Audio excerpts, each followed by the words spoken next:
आदर्श मल्हार सेनेच्या माध्यमातून जे मुख्यमंत्री अंतर्गत प्रशिक्षण आपल्याला पहिले मुख्यमंत्री 6 महिने दिले आणि 5 महिने तुमच्या मार्फत वाढून घेतले, तर एकूण 11 महिने झाले. परंतु आम्हाला गेल्या 3 ते 4 महिन्यापासून आम्हाला पगार मिळत काम करतो. दुसरी गोष्ट जर म्हटलं 1.5 महिन्यानंतर आमचा कार्यकाळ संपणार आहे, तर आम्ही रस्त्यावरून जाणार. याच्यासाठी तुम्हाला आम्ही एक विनंती करतोय, मुख्यमंत्री साहेबांनी आम्हाला परवानगी करण्याची भाषा केली होती. आमच्याकडे हिडो आहे, तर त्याची दखल घेऊन तू आणि वस्ती शाळेमध्ये जे लोक लागले होते 2001 मध्ये आणि 2014 मध्ये त्यांना परवानगी याच शासनाने केलं होतं.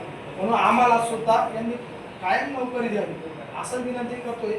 याच्यासाठी आम्ही आनंदखेडा गावाला 14 जुलै रोजी नॅशनल आंदोलन करणार रस्ता रोको आंदोलन आहे आणि त्या आंदोलनाच्या दिवशी आपले अधिकारी तहसीलदार कलेक्टर साहेब यांनी त्या निवेदन घेण्यासाठी यावं आणि आम्हाला न्याय मिळवून द्यावा. या अधिवेशनामध्ये आमच्या मागण्या पूर्ण कराव्या. जर शासनाने दखल नाही घेतली तर आम्ही येणाऱ्या काळामध्ये संपूर्ण राज्यामध्ये रस्ता रोको आंदोलन करू.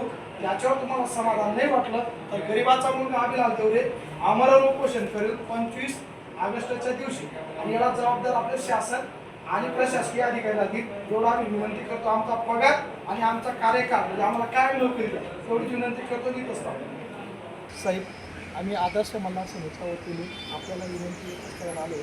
मुख्यमंत्री योजनेअंतर्गत जे आमचे प्रशिक्षणार्थी त्यांना 3 ते 4 महिन्यापासून आम्हाला पगार मिळत नाही. दुसरी गोष्ट जर म्हटलं आम्हाला 5+6-11 महिन्याचं प्रशिक्षण मिळतं.